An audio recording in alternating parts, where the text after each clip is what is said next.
Bem, pessoal, de novo, né? Boa tarde. Espero que vocês tenham dado uma descansadinha aí, num feriado no meio da semana, né? Não dá para emendar, mas dá pra gente dar uma descansada, dar uma quebrada na semana.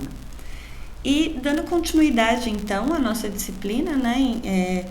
Continuidade até da aula da semana passada, que foi ministrada pelo professor Fábio, a gente vai ver hoje um pouquinho sobre membros de classes, que nada mais são do que os atributos e métodos que nós podemos definir dentro das nossas classes. Tudo bem? Vocês vão ver que vai ser uma aula bem tranquilinha mesmo, mas vou pedir para vocês que, caso vocês tenham dúvida em relação a algum dos modificadores, em relação a qualquer coisa, né? Por favor, podem falar, pode colocar no chat.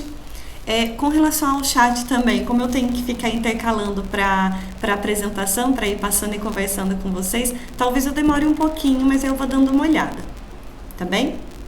Então, vamos lá, né? Primeira coisa, então a gente já sabe que as nossas classes, ou seja, a definição dos nossos modelos dentro da programação orientada a objetos, nós temos esses dois itens. Os atributos, que representam as características das nossas classes, ou seja, tudo que eu desejar armazenar de dados de um certo objeto, a gente modela dentro da classe como um atributo. E nós temos também os métodos, que são os comportamentos, tudo bem? As ações, funcionalidades que, de uma forma geral, agem em cima dos nossos atributos, modificando, atualizando, gerando algum valor. Tudo bem? Bem, então, vocês já estão, acho que até carecas de saber disso, né? Mas caso tenha alguma dúvida, por favor, aí sinaliza.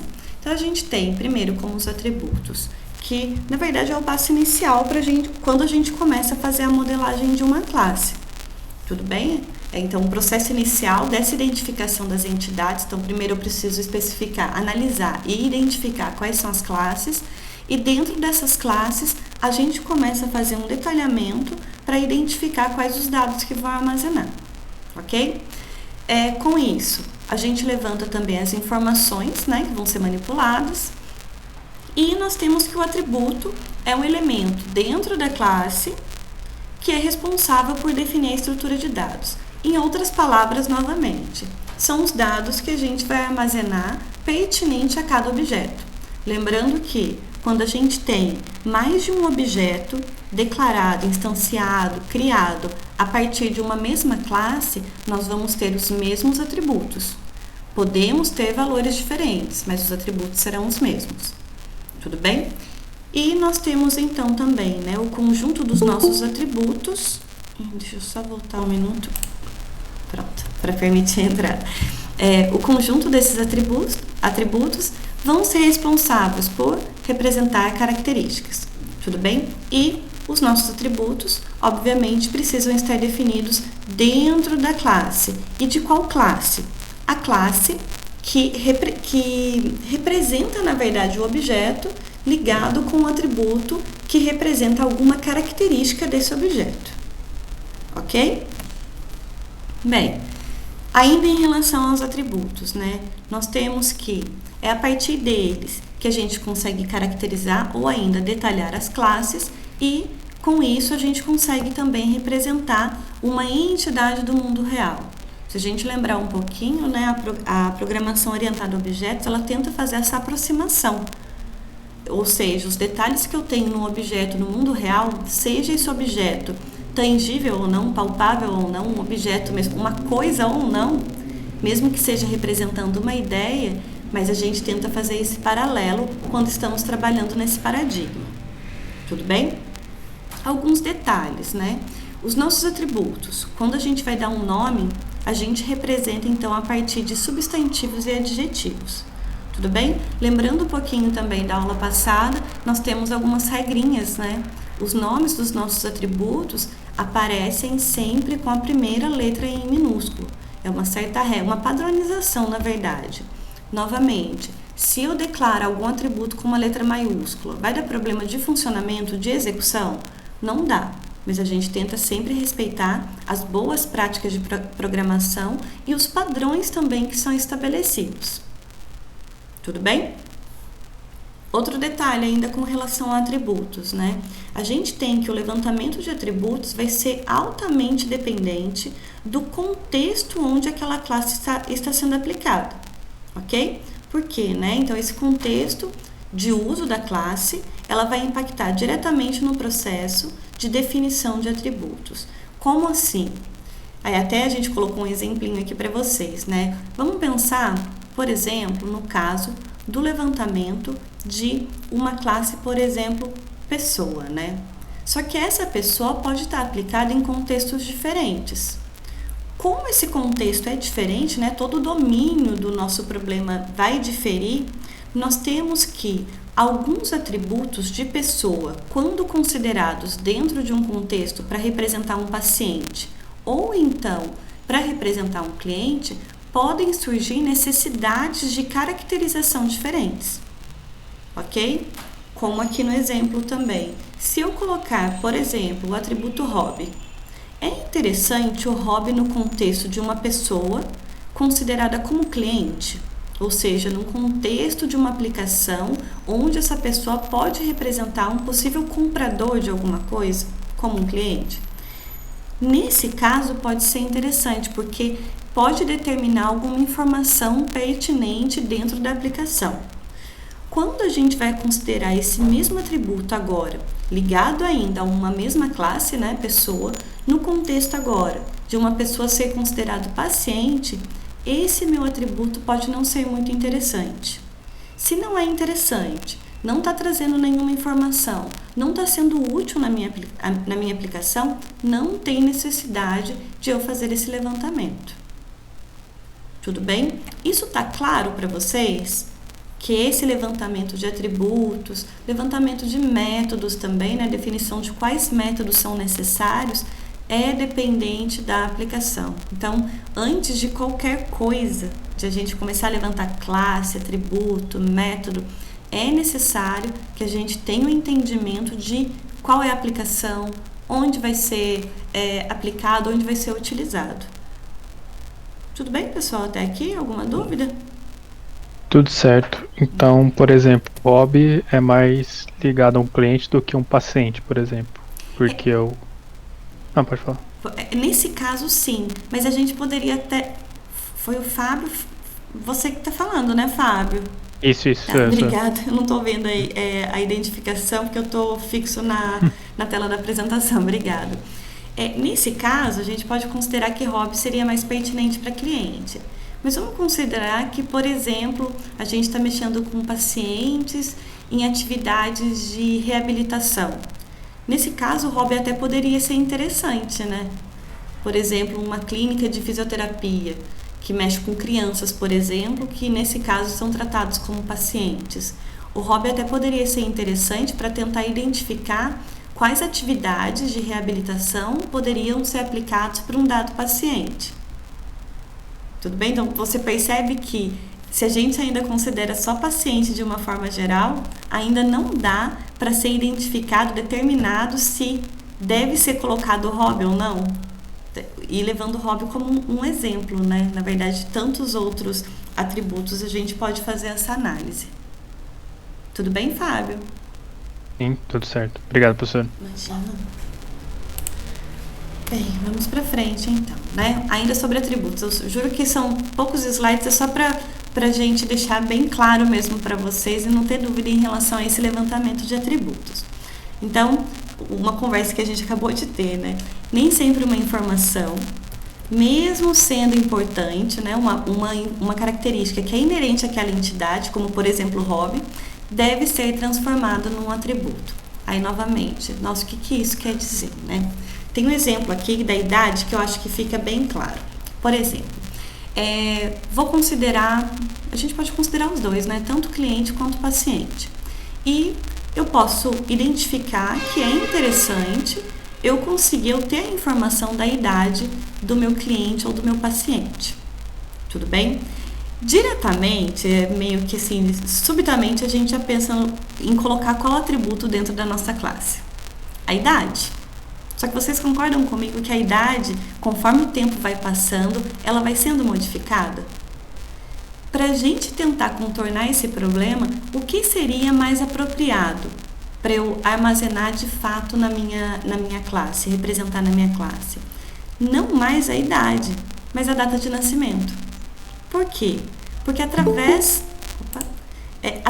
da data de nascimento, e independente do ano, independente da quantidade de tempo que o meu sistema está rodando, né, está sendo utilizado, eu consigo obter essa informação.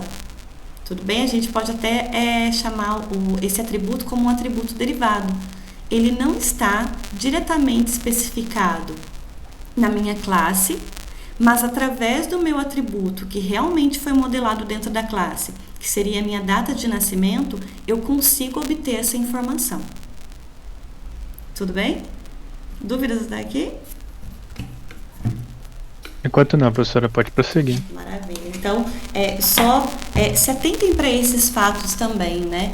Porque se, no caso desse exemplo específico de idade, eu posso ter o atributo idade na minha classe? Eu posso, só que eu preciso garantir novamente a integridade do valor que está sendo armazenado em um dado momento. Então, toda vez que eu fosse, por exemplo, chamar o método getIdade, eu precisaria fazer uma certificação, ou seja, fazer o cálculo novamente para me certificar que aquele valor está correto. Ok? Nada me impede de ter, né? Não precisa necessariamente a idade só ser uma informação que vai ser retornada. Ela pode ser armazenada, só que ela vai sendo sempre atualizada e eu preciso me certificar do valor correto dela. Bem, com relação a tipos, aí tipos é uma coisa que parece que não tem fim, né? Quando a gente está trabalhando com classes. Nós temos em Java, especificamente em Java, alguns tipos que a gente pode até chamar dos nossos tipos primitivos, os tipos básicos, né? Que são o booleano, que trabalha só com valores falso ou verdadeiro, né? True ou false, podendo ser representado também como 0 ou 1, o 0 representando o falso e o 1 representando o verdadeiro. Eu tenho short, int, long, float, double, char, e nós temos também um tipo que até dá uma impressão, né, que é um tipo primitivo, mas não é. Se a gente analisar um pouquinho aqui, dê uma percebida, uma analisada na letra inicial de cada um dos tipos, né? Tudo com B minúsculo, S minúsculo, I minúsculo, tudo minúsculo. Quando chega no string, que a gente já vai utilizando, né, achando que, beleza, Java tem uma representação de cadeia de caracteres. Na verdade, pessoal, se vocês lembrarem até de C, que a gente utilizava, né, vetor de caractere para representar cadeias, que eram as nossas strings, a minha string em Java, na verdade, é uma classe que consegue fazer a manipulação de cadeias de caracteres. Não é um tipo primitivo, só que já é um tipo definido dentro das bibliotecas e que a gente já pode utilizar. Tudo bem? O S maiúsculo.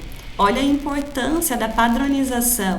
Nome de classe, nome de atributo, nome de métodos. Tudo bem? Como vocês já estão acostumados também, quando nós vamos fazer a definição de atributos que devem ser feitos dentro das classes, nós seguimos, né, o padrãozinho também. Primeiro especificamos o tipo e na sequência definimos o nome do atributo. Lembrando que Java é uma linguagem fortemente tipada. O que significa isso? Se a gente fizer, por exemplo, a definição de um atributo no formato de int idade, esse meu atributo idade, desde o início até o fim do meu programa, durante toda a execução, só é capaz de armazenar valores do tipo inteiro. Eu não tenho a possibilidade, a flexibilidade de armazenar valores dentro do meu atributo idade que sejam de um tipo diferente do tipo inteiro. Tudo bem? Fortemente tipado. Da mesma forma, se eu fizer a declaração, por exemplo, de string nome, né, o padrãozinho, mesma coisa, tipo, depois o nome do atributo, a identificação do atributo. Mesma coisa, eu preciso garantir, né, até dar erro de compilação se eu tentar fazer alguma operação diferente, mas dentro do meu atributo nome, a gente só consegue armazenar o tipo string. E a mesma coisa para os demais tipos. Tudo bem? Outro detalhe, quando vocês forem definir os nomes, os identificadores dos atributos de vocês, tentem dar nomes o mais representativo possível. E por que isso? Para que durante a construção, o desenvolvimento da aplicação, a gente tenha um entendimento do que a gente está fazendo, né? Então, por exemplo, se eu quero representar a idade de uma pessoa, de um paciente, é melhor que eu dê o nome de idade mesmo, porque é o dado que ele está representando. Se eu colocar, por exemplo, int x, vai funcionar perfeitamente. No entanto, primeiro, a gente mesmo pode se perder. Depois de um tempo eu esqueci que o x representa idade. E mais ainda, se eu tiver um utilizador da minha classe, ele vai ficar confuso, não vai saber o que representa o x. Tudo bem? Então, o mais representativo possível. Eu posso colocar um QTD porque remete à quantidade? Eu até posso. Tudo bem? Ou VLR para valor? Posso, mas não tem necessidade da gente economizar também na quantidade de caracteres utilizados para o identificador do atributo. Tudo bem? Pode ser interessante, por exemplo, se eu for colocar aqui quantidade de filhos. Uma quantidade fica muito grande. Posso dar uma abreviada para QTD de filhos? Não tem problema, mas dê uma analisada para verificar se os atributos têm esses identificadores que sejam representativos. Ok? E além disso, né, o identificador sempre iniciando com letra minúscula, lembrando que a gente utiliza também esse modelo camel case, ou então a utilização do underline, né? Lembrando que o camel case, até aqui já está representado nesse formato, se é atributo, começa com a primeira letra em minúsculo. Se eu tiver a junção de duas ou mais palavras, a partir da segunda palavra, nós temos a inicial em maiúsculo. Tudo bem? Para que isso? Primeiro, também, né, uma padronização. E segundo, que a leitura fica mais fácil. A gente consegue identificar onde está começando uma nova palavra, mesmo sendo utilizado como identificador em conjunto. E outra possibilidade seria, né, utilizar o underline, que nem está aparecendo aqui direito, né? Mas, por exemplo, eu poderia colocar a quantidade de filhos utilizando esse padrão camel case, ou então quantidade, underline, de, underline, filhos. Dá também. Tudo bem? Bem, só como uma exemplificação aqui para vocês, né? Como que seria, então, um exemplo de declaração de atributos em Java. Primeiro, lembrando que nós temos primeiro a especificação da classe, lembrando também que nós podemos ter alguns modificadores aqui, né? Definir a classe como uma classe abstrata, por exemplo, ou ainda outras relações de associações como herança ou implementação de interface. Isso a gente já define no cabeçalho, na definição da nossa classe. Nome de classe, tudo em maiúsculo e sempre no singular. E na sequência, nós podemos começar então já com a definição dos nossos atributos. Nesse caso, eu tenho 6 atributos que variam de tipo, né? Nós temos o nome como string, cor como string. Depois, quantidade de cogumelos. Olha o padrão aqui, camel case, quantidade, outra palavrinha. O D aqui em maiúsculo e o C em maiúsculo. Do tipo inteiro, altura do tipo real, né? Do tipo float. Poderia ser um double aqui também. Tipo físico, como string, e possui bigode, é um booleano. Lembrando que booleano, falso verdadeiro. Tudo bem, pessoal, até aqui? Alguma dúvida? Por enquanto não, professor. Tá ainda. Bem, então a gente já sabe que dentro de classe nós temos, né, antes de qualquer coisa, a definição do nome da classe, se ela é abstrata ou não, se tem relação de herança ou não, se está implementando alguma interface ou não.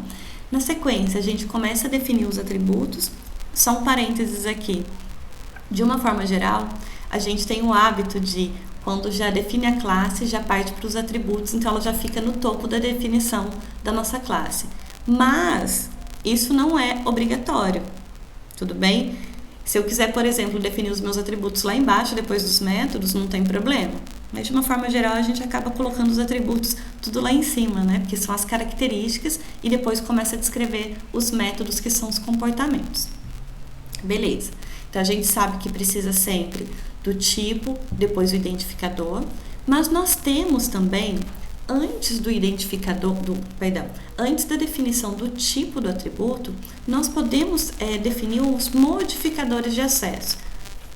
Também, a gente até discutiu um pouquinho sobre isso, né?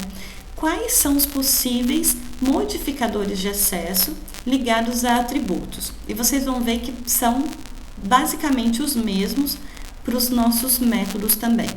Então, eu posso marcar o meu atributo como public, ou seja, eu estou dizendo que esse meu atributo é público, e com isso, com essa definição, com esse marcador, com esse modificador, a gente está possibilitando que quaisquer outras classes tenham acesso direto, né, diretamente àquele atributo, ou ainda àquele método.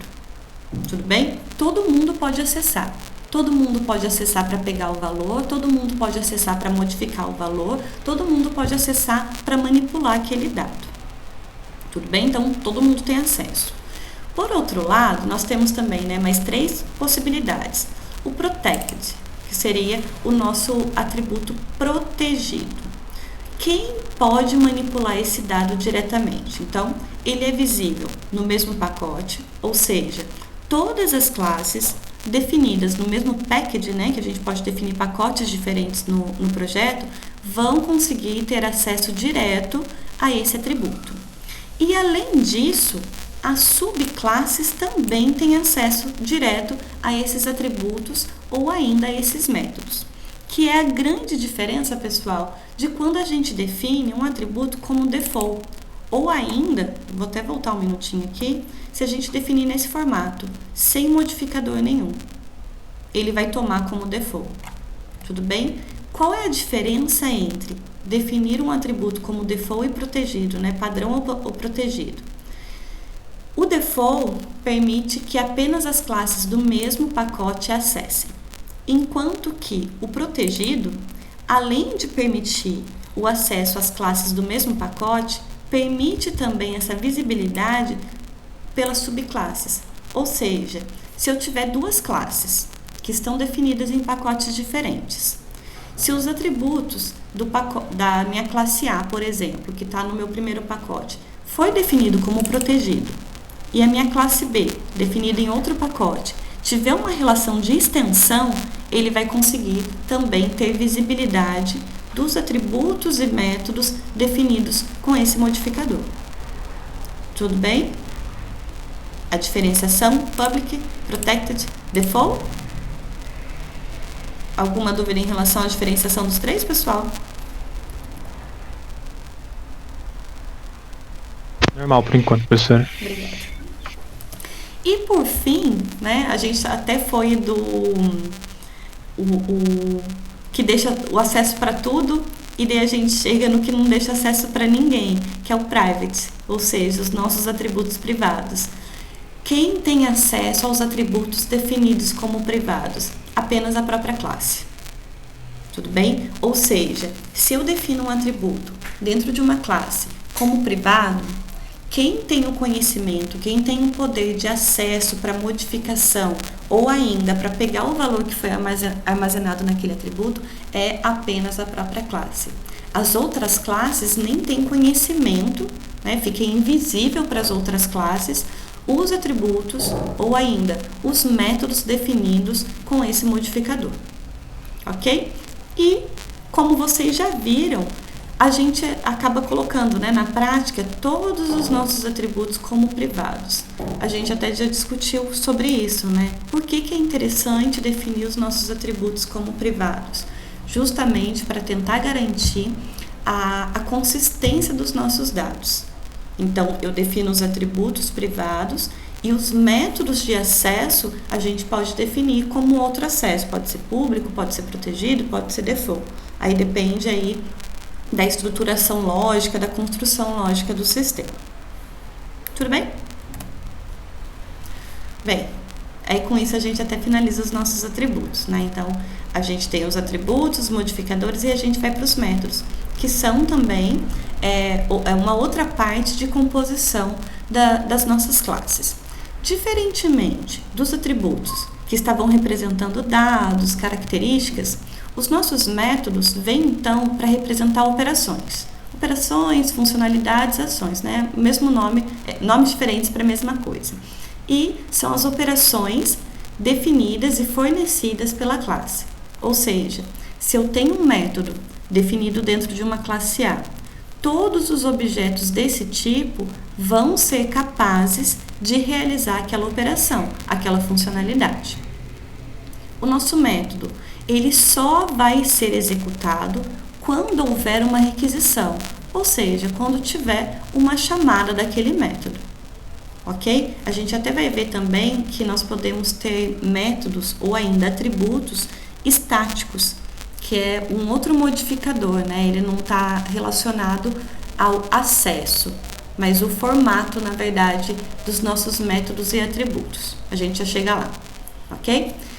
O método, então, ele identifica também os serviços, as ações que a classe oferece e, com isso, permite a modularização de programas. Ao invés de a gente criar um único método que faça um tanto de funcionalidades, que tem responsabilidades diferentes, dentro da própria classe nós podemos ir modularizando, ou seja, deixando métodos específicos, com características específicas, com responsabilidades específicas. Lembrando que, apesar de a gente utilizar a maioria dos métodos como públicos, ou seja, a gente permite que os métodos sejam acessados, sejam chamados ou invocados por outras classes, né, objetos de outros tipos, a gente pode também definir métodos como privados, ou seja, para a gente garantir que a utilização do método vai ser realizada apenas pela própria classe. Quando que isso é interessante? Se eu tiver que fazer uma operação que vai ser utilizada apenas no contexto da classe, né, uma operação que apenas aquele objeto internamente precisa executar, a gente pode definir como privado. Tudo bem?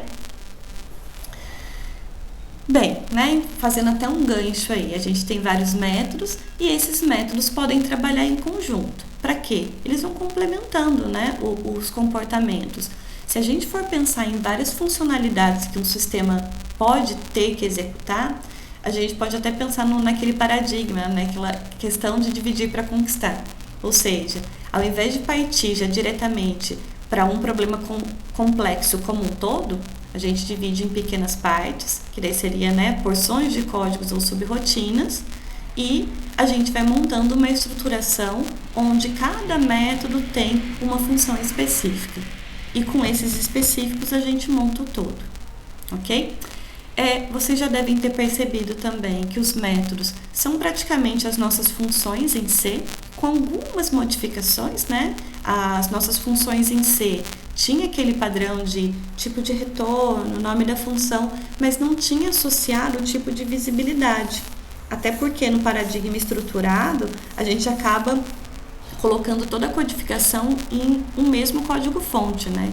A gente pode até separar em cabeçalhos diferentes, arquivos diferentes, mas ainda tem todo esse funcionamento, essa estruturação de ser considerado como um único código-fonte. Então, não tem essa interação entre objetos, classes diferentes, ok?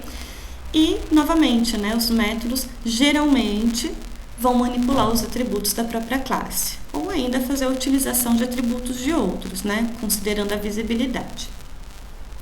A gente viu como que a gente fazia para identificar os nossos atributos, né, geralmente substantivos ou adjetivos, e para a gente identificar métodos. Aí agora, como nós estamos trabalhando com comportamentos, a gente tem verbos. Então, está fazendo alguma coisa, né, a gente identifica na forma de verbos. Como que eu defino um método? Então, basicamente, eu tenho o nome do método, eu tenho a lista de parâmetros, mas eu tenho também mais dois detalhes: a visibilidade do método e também o tipo de retorno do método. O que seria esse tipo de retorno? Em outras palavras, né? Eu preciso identificar o que o método vai devolver, ou seja, o que resulta do método depois de ele ser executado, ok?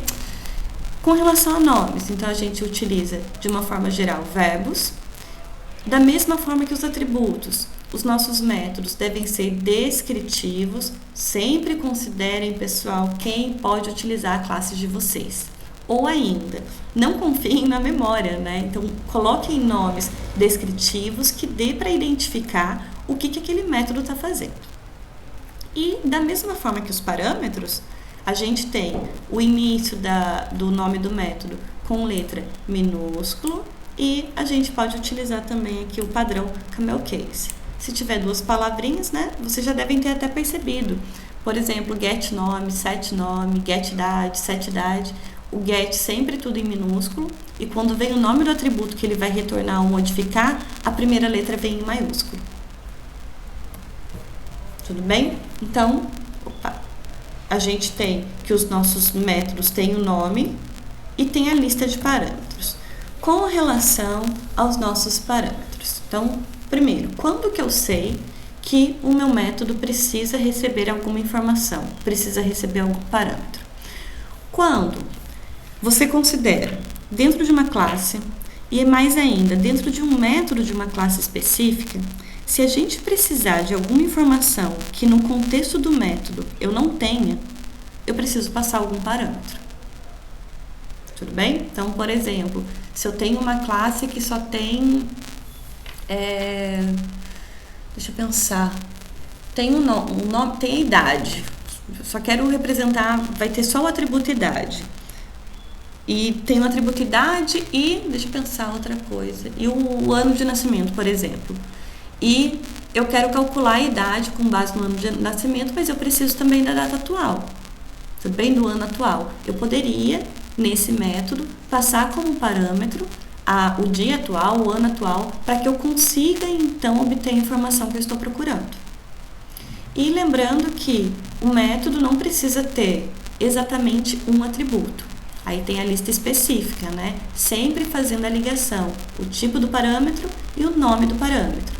Tipo do parâmetro, nome do parâmetro, sempre separado por vírgulas.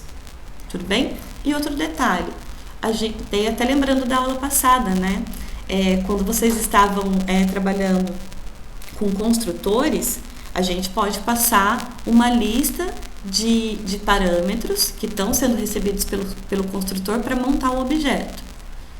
Tudo bem? Mas se fosse algum outro método que já tem um objeto criado, por exemplo, eu poderia, ao invés de passar tipo a tipo primitivo, passar a representação de uma classe específica. Ou seja, a gente vai passar um objeto já construído, já com os atributos.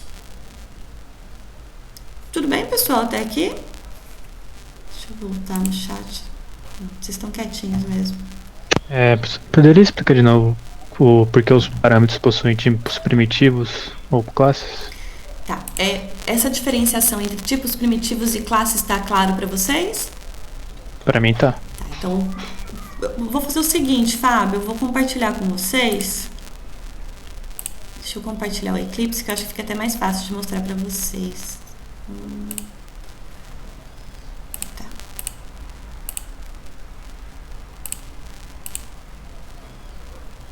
Deixa eu voltar aqui, por exemplo, na classe filme. Vocês estão vendo? Tá compartilhado bonitinho? Deixa eu... Sim, dá pra ver, professor. Maravilha.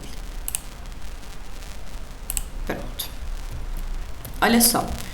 Na classe filme, se a gente voltar aqui, por exemplo, no nosso construtor, então, primeira coisa, né? O tamanho tá bom também, pessoal? Tá dando para enxergar? Sim, dá para enxergar tranquilamente. Maravilha. Então, olha só.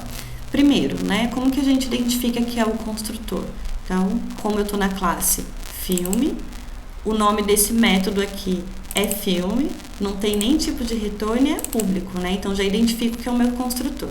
Se a gente der uma percebida aqui, olha, nos parâmetros, então eu tenho 1, 2, 3, 4, 5, 6, 7, 8, 9, 10 parâmetros diferentes. Nesse caso, nós estamos utilizando tipos primitivos e a gente até está utilizando aqui uma classe string, né? Até a classe double aqui. Mas se vocês perceberem, a gente está passando item a item dos valores dos dados que eu quero armazenar para construir o meu objeto. Tudo bem? Mas vamos supor, deixa eu voltar aqui na classe produto. Não é produto, acho que é item. Olha só, dei uma olhadinha. É o item. Olha só. O nosso produto aqui, a gente está utilizando então dentro da classe item, eu tenho um atributo que é o produto. E se a gente der uma analisada no produto, quais são os atributos que ele contém? Ele tem um ID, né? Ele tem um código, ele tem um valor de venda, ele tem um valor de compra, ele tem uma descrição, ele tem vários atributos. Eu poderia ter, por exemplo, esse meu método aqui, vou até fazer uma sobrecarga aqui. Poderia ter um método setProduto recebendo, por exemplo, int, código, deixa eu dar um Ctrl+C, Ctrl+V, por exemplo, não, cadê o produto? Dá um Ctrl+C, Ctrl+V daqui só para mostrar para vocês. Olha só, eu poderia ter aqui um setProduto que recebe todos os itens de um produto, ou seja, um inteiro código, um título que é string, preço de compra, preço de venda, um booleano para representar se está em promoção ou não e a quantidade em estoque. Vocês percebem que aqui nós estamos trabalhando no formato de passar todos os atributos que vão compor um produto para então ligar o produto ao item. Enquanto que aqui, olha só, a gente está utilizando o encapsulamento, né? Ao invés de passar cada um dos dados separados, a gente passa toda a classe já montada, na verdade a gente vai passar um objeto, né? Com todos os atributos já identificados, já povoados, já identificados, ao invés de passar ele tudo separadinho. Então, nesse caso, Fábio, deixa eu voltar na apresentação. Deixa eu retornar aqui só um minuto. Uma sofrência no Meet, a gente acostuma com um, fica difícil de ir para o outro. É justamente essa a diferença. Está carregando. Quando nós dizemos que os nossos parâmetros, eles podem ter os tipos primitivos, que geralmente é quando a gente está passando dado a dado daquele objeto, ou então a gente pode passar uma referência de classe como um todo. Por quê? Porque dentro do objeto dessa classe, a gente já tem o encapsulamento de todos os dados que vão ser utilizados, que vão ser passados. Ficou claro? Sim, ficou bem claro, obrigado. Maravilha. Bem, agora só algumas observações em relação a isso, que nós temos então a possibilidade de passar somente tipos primitivos. Daí olha só, se a gente passa só os tipos primitivos, como eu acabei de mostrar para vocês o produto, vocês percebem que a gente começa a remeter a uma programação estruturada, onde eu preciso passar dado por dado? Então, a gente precisa, né, a gente desencoraja na POO, né, dentro desse novo paradigma, não deve ser encorajado. Então, e outro detalhe ainda, né, se a gente está passando muitos parâmetros separados, talvez esse conjunto de parâmetros ele pudesse representar um conceito novo. E se representa um conceito novo, a gente pode criar então uma classe para utilizar todos esses parâmetros, todos esses dados em conjunto. Que é justamente a diferença. Vou fazer o seguinte, pessoal, vou compartilhar minha tela que eu conseguir ir transitando. Se tiver ruim para vocês, vocês me avisam. Então, vou demorando muito tempo para fazer essa modificação. Que é justamente, olha, essa diferença que a gente vê nesses dois métodos. Aqui, nesse meu setProduto, eu estou remetendo muito à programação estruturada, estou passando dado por dado. É necessário passar dado por dado? Não, não é. Eu posso fazer o quê? Já posso passar um produto diretamente. Tudo bem? Se a gente for analisar ainda mais a fundo aqui, a gente já está utilizando de polimorfismo, né? Que se vocês lembrarem, quando a gente começou a modelar esse sistema, essa nossa classe produto é, na verdade, uma classe abstrata. Deixa eu voltar aqui. Uma classe abstrata, que não contém todos os atributos ainda que, por exemplo, o meu livro digital possui. Mas eu posso, dentro do item, dizer que, olha, independente se for um tipo específico de produto, eu vou considerar como sendo um produto, porque de fato é. É um item específico criado a partir da extensão, né, dessa relação de extensão a partir da minha classe produto. Tudo bem? Dúvidas, pessoal, até aqui? Juro que eu tô acabando. Na metade já. Então, vamos lá. A Bia no chat perguntou se ele é usado frequentemente. Frequentemente. O default, ela perguntou. O default? Ai, Bia, é tão difícil dizer para vocês assim, olha, é frequentemente utilizado em tal situação, porque vai depender muito, primeiro, da estruturação lógica que vocês fizerem de separação de pacotes do projeto de vocês. Que, por exemplo, nesse meu caso aqui, por enquanto, né, a gente está trabalhando ainda com esse único pacote modelo, né, o módulo. Todas as minhas classes que estão representando entidades estão aqui. Eu poderia optar, por exemplo, para deixar os meus atributos, ao invés de privados, como protegidos, ou default ainda. O default funcionaria muito bem aqui, porque ele funciona, ele é visível dentro do mesmo pacote e ainda, mesmo aí independente, né? Só estando no mesmo pacote já é o suficiente. Mas, assim, de uma forma geral, né, com relação à frequência, frequentemente nós utilizamos o privado mesmo para todos os atributos. Era essa mesmo a sua pergunta, a sua questão, Bia? Deixa eu voltar no... Tá, maravilha. Bem, e só mais um detalhe, pessoal, com relação aos parâmetros, que às vezes a gente nem para identificar essa questão, mas a gente utiliza sem perceber. Eu preciso identificar que os meus parâmetros, né, então quando eu tenho algum parâmetro no meu método, eles são tratados como variáveis locais. Tudo bem? E olha só, deixa eu até exemplificar que a gente utiliza sem perceber. Se eu der uma olhadinha, por exemplo, deixar no item mesmo. Nós temos, dentro da classe item, 3 atributos: produto, quantidade e total. Se vocês derem uma olhadinha, por exemplo, nesse método, olha só, o meu método setProduto. Então, primeira coisa, como que eu sei que o meu setProduto tem um atributo? A gente precisa analisar. O que o setProduto faz? Ele é o responsável por modificar os valores armazenados dentro do meu atributo produto. De onde vêm esses dados? Não sei, alguém vai me passar. Então, por isso, eu já consegui identificar que eu tenho um parâmetro. Beleza. De que tipo? Se eu estou tentando modificar o atributo produto, precisa ser o tipo compatível. Se a gente olhar aqui em cima, o produto é do tipo produto, né? Do tipo da classe produto, é um objeto produto. E é isso que a gente está passando aqui. Tudo bem? Só que olha só, a gente até já teve uma discussão sobre isso. O nosso parâmetro tem o nome produto, o parâmetro do método.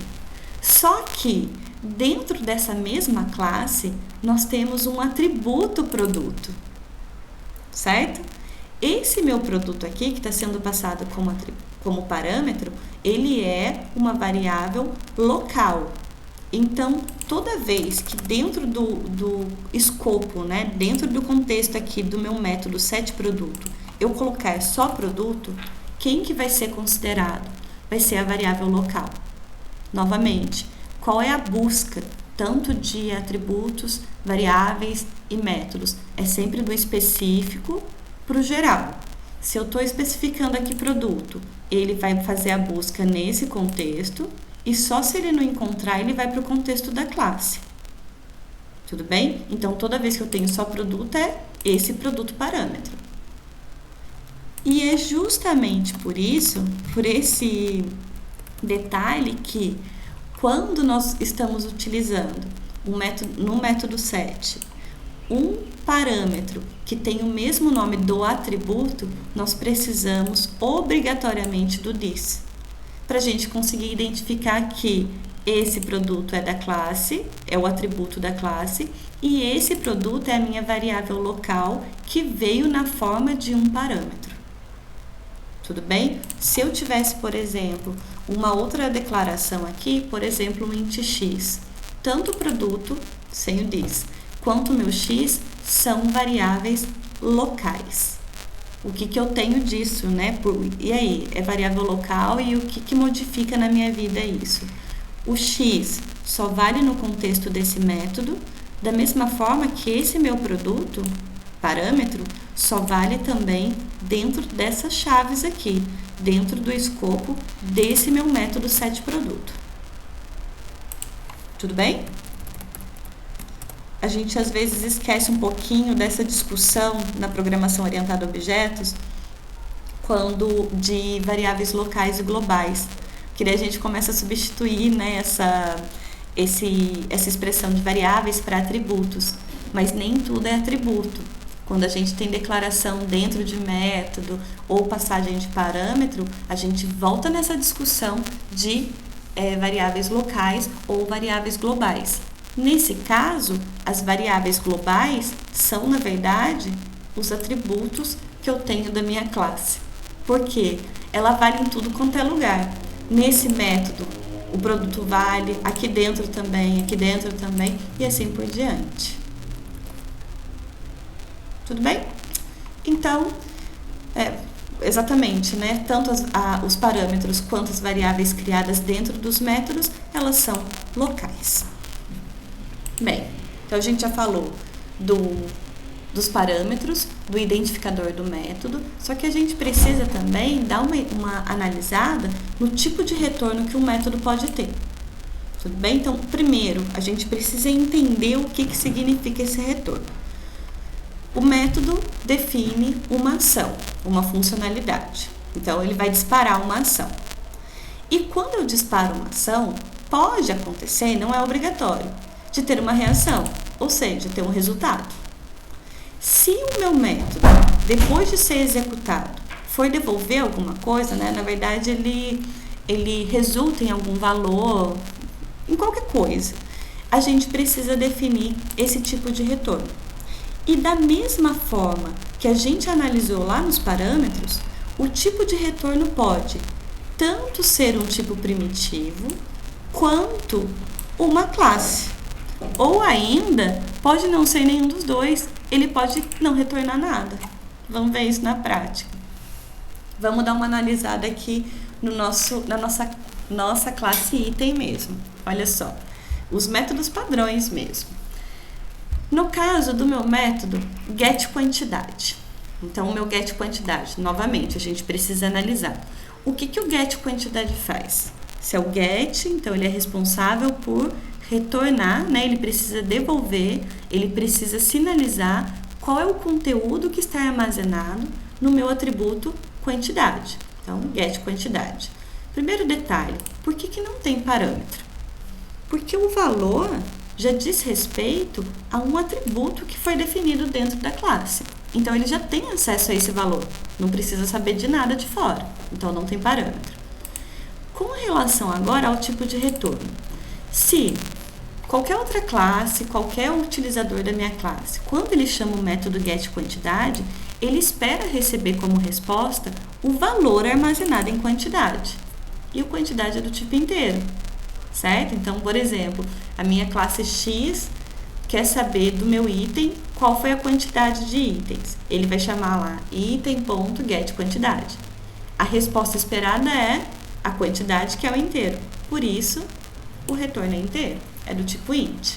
Nesse caso, o retorno está sendo de um tipo primitivo. A mesma coisa do total, né? O nosso total aqui, o getTotal. Ele vai retornar o total, e o total, que é o atributo, ele é do tipo double. Então, o tipo de retorno é também um primitivo, só que é do tipo valor real, né? Do tipo double. Tudo bem? Só que, e se eu quiser... Cadê o meu get produto? Tá aqui em cima. E se eu quiser agora identificar qual que foi o produto desse item de compra, né? Lembrando que o nosso item de compra é como se fosse a linhazinha lá no nosso cupom do supermercado. Comprei, por exemplo, 5 latas de leite condensado. O meu produto leite condensado tem um código de barras, tem todos os atributos, né? Por exemplo, o tamanho, a marca, e isso vai estar dentro do meu produto. Então, ele é um objeto do tipo produto. E dei uma olhadinha nesse método. O get, novamente, quando faz chamada ao método get, a gente espera uma resposta. E essa resposta vai ser de que tipo? Do tipo produto. Agora, nós temos um tipo de retorno que é diferente de um tipo primitivo. É do tipo de uma classe. Segunda possibilidade. E Como uma terceira possibilidade, eu posso ter métodos que fazem alguma operação, definem alguma funcionalidade, alguma ação, só que no final não precisa retornar nada. Vamos dar uma olhadinha nesse método. setProduto. Diferente do get, que a gente espera uma resposta, né? Ele precisa retornar para mim alguma coisa, o setProduto é responsável por modificar valor. No caso do produto, ele vai modificar os dados do produto, do atributo produto. Ele faz a ligação, só que no final eu não quero saber de nada, ele não precisa me devolver nada. Ele só faz a operação e finaliza. Então, eu defino como void. Mas, Joyce, eu quero definir nas minhas classes que depois dele fazer a ligação, eu quero que retorne uma sinalização, por exemplo, se foi feito ou não. Eu poderia mudar aqui para um booleano. E eu faço essa verificação, né? Só um exemplo, faço essa ligação e posso retornar aqui um true.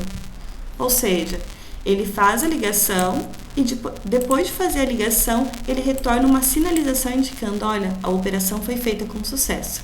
E depois eu posso tratar isso. Tudo bem? Eu vou deixar no padrão, que é de não retornar nada. Ele faz a ligação, não retorna nada e segue vida, né? Segue na execução. Deixa eu voltar. Tá.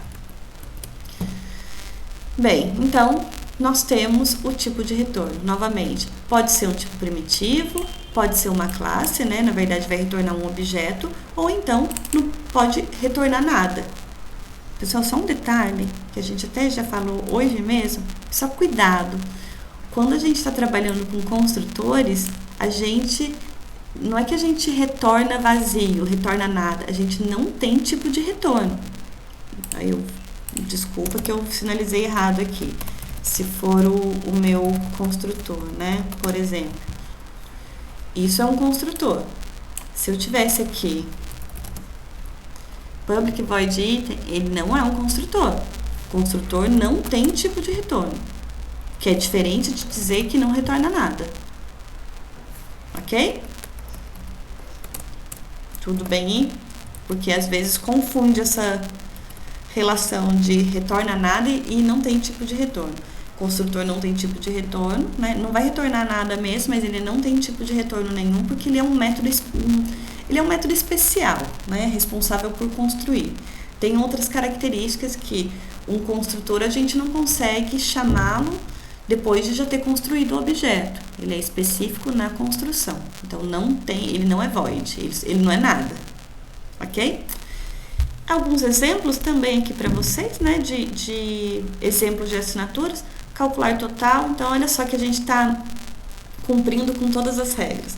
Nome do método é expressivo, né? Ele tem significado. Primeira letra em minúsculo. Como tem duas palavras, a partir da segunda palavra, a primeira letra é em maiúsculo. E o tipo de retorno é double. Nesse caso, não tem nenhum parâmetro. Tudo bem? Finalizar procedimento, mesma coisa. O padrão da nomenclatura não tem parâmetro e, nesse caso, não retorna nada. Ou ainda, esse outro método, né? Consultar procedimento por plano. O nome está dentro dos conformes. Nesse caso, ele tem um parâmetro que é do tipo de uma classe, né? Um objeto, não é um tipo primitivo. E da mesma forma, olha só, ele recebe do tipo plano e retorna do tipo procedimento. Classe e classe.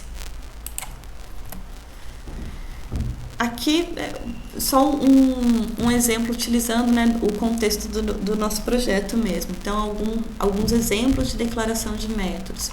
Eu tenho aqui um método que retorna um double, ele retorna o total, é get total, não tem parâmetro. Ou ainda o set total. Olha só o set total sem parâmetro. Por quê? No contexto, se eu não me engano, esse foi do item mesmo.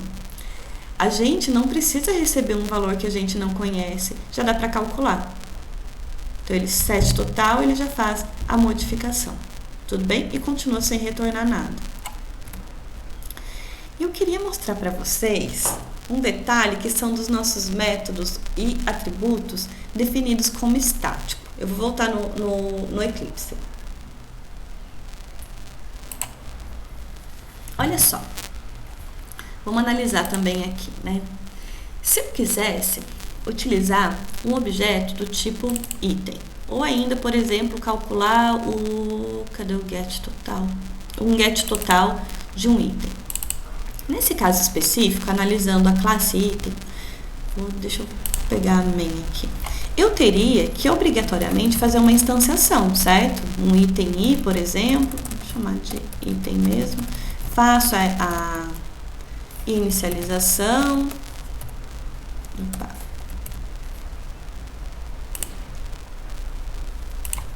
Tá em pacotes diferentes. Então, preciso fazer a instanciação e inicialização do objeto e depois eu poderia, né, fazer as operações de get quantidade, quero passar a quantidade de 2, do item, eu quero, get não, set, modifica a quantidade, depois eu posso modificar aqui também com o produto. Ele vai reclamar porque eu acho que o produto não tem construtor vazio. Eu já dou uma olhada nisso. Item ponto. O set total nem tem, né? Mas eu poderia chamar, por exemplo, o get total. Eu não vou colocar para rodar, porque senão ele vai dar problema, né? Porque a gente não construiu, não passou os dados de produto. Mas vocês percebem que para eu conseguir chamar algum método que foi definido dentro da minha classe item, esse conjunto de métodos, eu preciso, obrigatoriamente, seja na main, seja em qualquer outra classe, eu preciso dessa instanciação. Eu só consigo fazer a chamada desse método quando eu tenho um objeto desse tipo para invocar os métodos. Tudo bem? Sempre é assim? Não, nem sempre é assim. No caso de Java, nós temos um outro tipo de identificador, na verdade é um identificador ele não é de acesso, mas é no formato do meu atributo e no formato também dos meus métodos, que é o meu modificador estático, que é o static. Tudo bem? Qual é a diferença de quando eu defino um atributo só como público, privado, protected, default, ou então eu defino um método ou um atributo como estático? Primeiro, são coisas diferentes, são modificadores relacionados a características diferentes. Público, privado, protegido e padrão está relacionado à visibilidade dos atributos e métodos. O meu modificador estático identifica, na verdade, a quem o atributo ou a quem o método pertence. Tudo bem? Até aqui? Quando nós não temos essa palavrinha estático, eu estou dizendo, como por exemplo aqui em item, que o meu produto é uma característica que pertence ao objeto ou a qualquer objeto do tipo item. Tudo bem? Vou voltar aqui na main de novo. Se eu tenho esse meu item, eu vou chamar de item 1 aqui para eu criar o segundo. Um item 1. O meu item 1, ele tem um produto, ele tem uma quantidade e ele tem um total. Se eu fizer a criação aqui de um item 2, por exemplo, né, new item, percebam que é do mesmo tipo, só que são objetos diferentes. Eu posso fazer um set quantidade aqui para 5, posso fazer um item 2 ponto set produto e poderia criar um novo produto aqui. Os meus objetos item 1 e item 2, eles são do mesmo tipo. No entanto, cada um possui a sua própria quantidade, o seu próprio produto, o seu próprio total, tanto o item 1 quanto o item 2. Tudo bem? Se a gente passa a definir algum atributo como estático, agora esse meu atributo não pertence mais ao objeto, a cada um dos objetos. Na verdade, ele faz parte da classe, é compartilhado por qualquer instância, ou seja, por qualquer objeto do tipo data. Tudo bem? Deixa eu mostrar para vocês na prática também, que eu já tenho até a minha data definida aqui, que é exatamente o que está ali nos slides. Então, o que a gente tem na nossa data, né? Dentro dessa classe, eu defini um atributo estático, que é só para formatar a data no formato que eu quero. Eu quero nesse padrão, né? Dia, mês, ano, com 4 dígitos, um espaço, hora, minutos e segundos. Tudo bem? Quando a gente está trabalhando com a data e utilizando como base essa nossa classe, né, calendar, eu preciso pegar uma instância para eu conseguir, né, a partir do meu calendário eu pego uma instância para eu conseguir trabalhar com data. Tudo bem? Então, o meu calendário, a gente não faz aqui deixa eu tirar para mostrar para vocês. Eu não faço um new calendar. Ele dá até erro. Então, a partir de...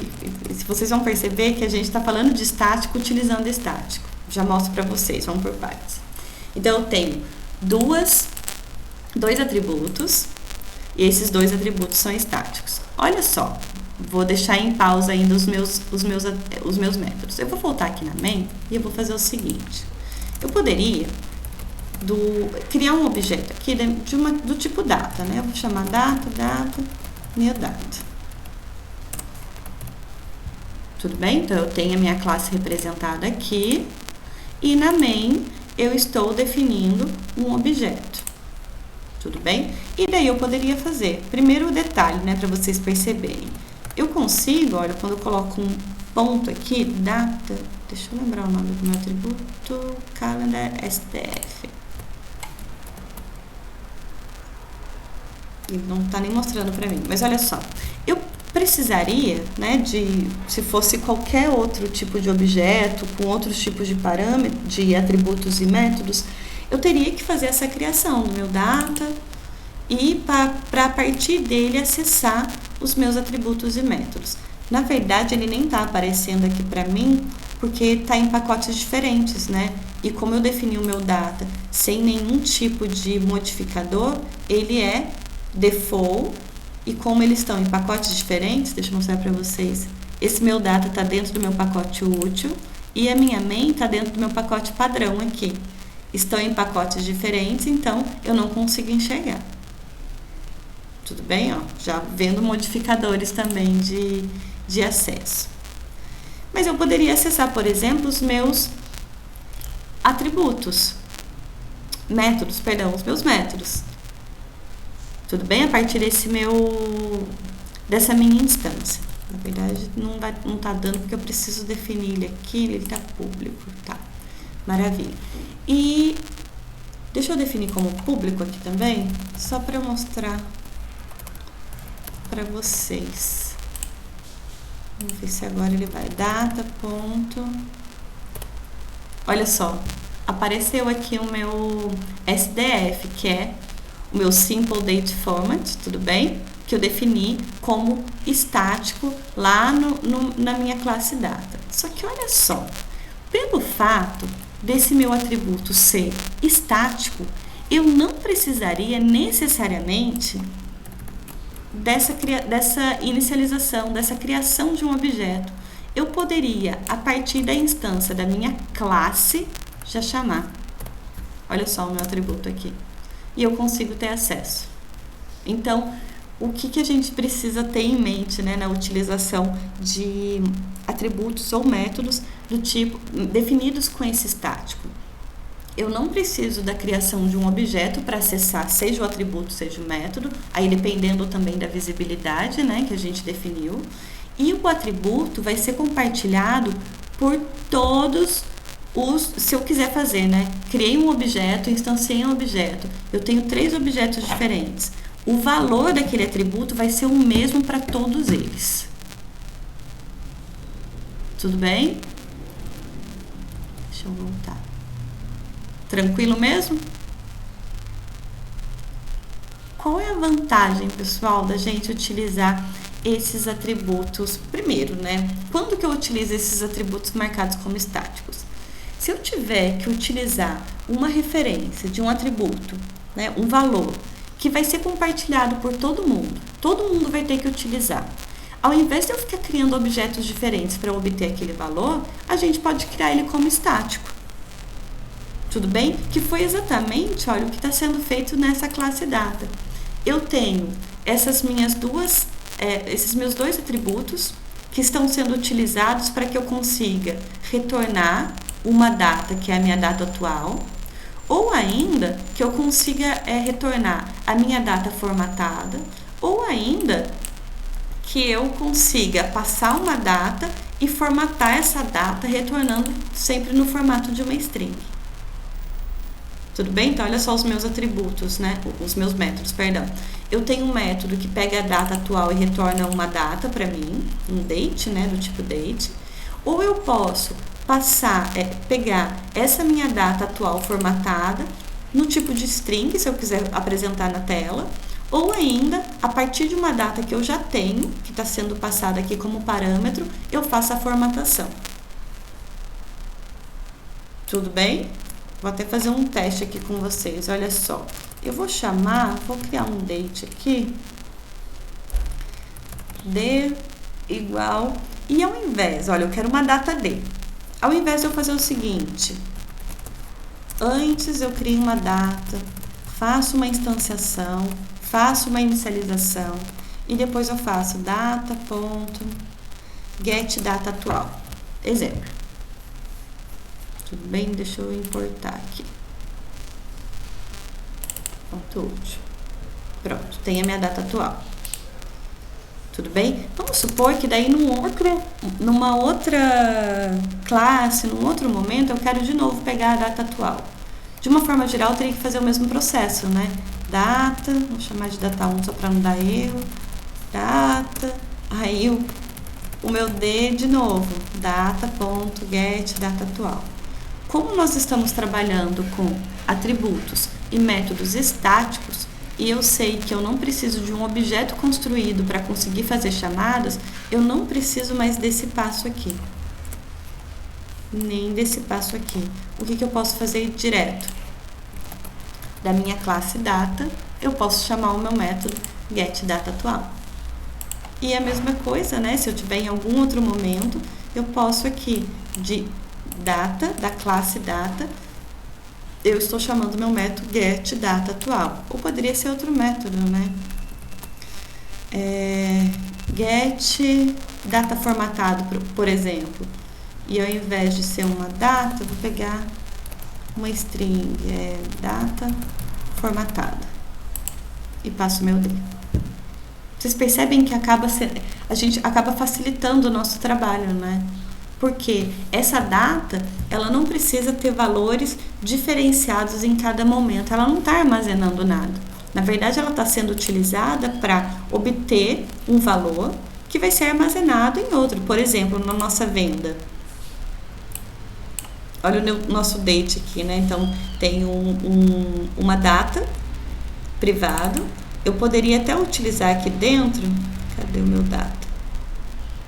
setData. Eu poderia fazer ainda outro. Olha, eu vou criar um outro método aqui, que ele é setData. Só que ao invés dele receber uma data, ele vai pegar a data atual. Então, eu posso fazer que o meu this.data, percebam que essa data é o meu atributo. E da minha classe data,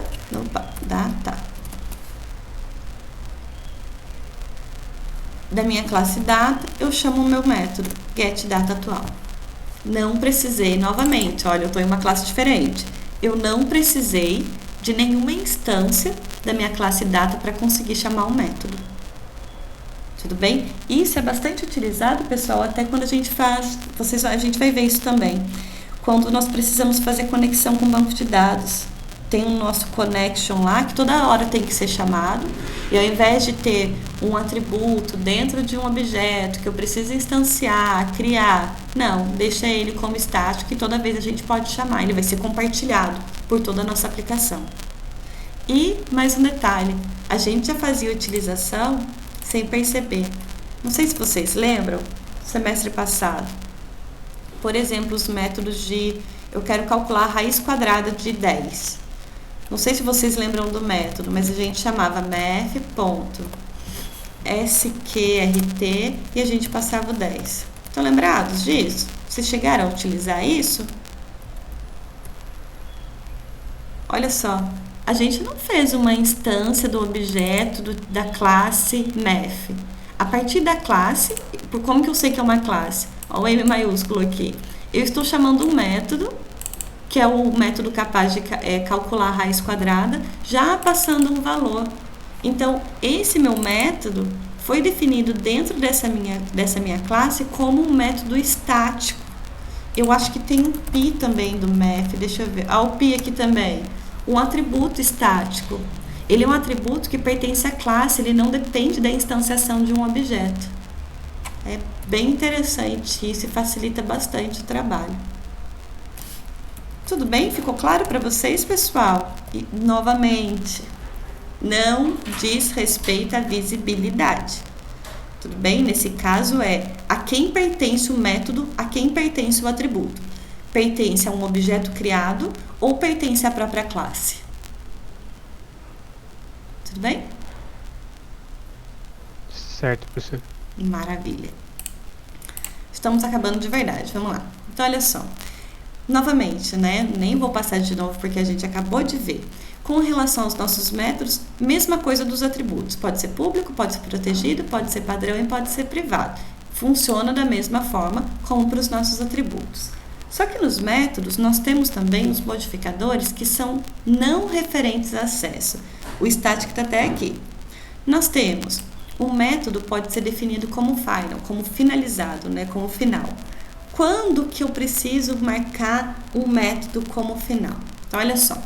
Ele vai impedir que esse método, né, que foi definido, que foi marcado com esse modificador, seja substituído por subclasses. Quando vocês acham que a gente pode utilizar esse modificador? Quando que é interessante? Quando tá no final do código. Final do código, mas em que sentido ainda esse final, Fábio? Que ele não se repita no final? Na Ou eu tô verdade, errado pensando? é que na verdade, Fábio, ele é para não ser substituído. Entendi. Mas ainda em que sentido substituído, né? Que daí é um detalhe que a gente vai ver. A gente pode fazer sobrescrita de método, ou seja, vamos supor que a minha classe mãe já tem o método calcula total. Só que o calcula total da classe filha, que é a classe específica, quer fazer o cálculo de uma forma diferente. Então, a gente faz o que? A gente implementa de novo o método. E olha só, daí a gente começa a analisar e começa a ver que tem muita ligação com várias coisas. A busca vai ser no contexto específico, que é da classe filha, e ela só chama o método do pai se ela não encontrar no filho. Como ela encontra no filho, ela nem sobe, né, para tentar identificar no pai. Quando a gente marca um método como final, eu estou dizendo que, olha, esse método, mesmo que haja alguma relação de herança, ele não pode ser modificado. Ele vai ter que funcionar desse jeito. Vamos ver um exemplo aqui. Olha só. A gente tem uma relação de herança, por exemplo, entre livro e livro digital. Então, tem aqui o meu livro.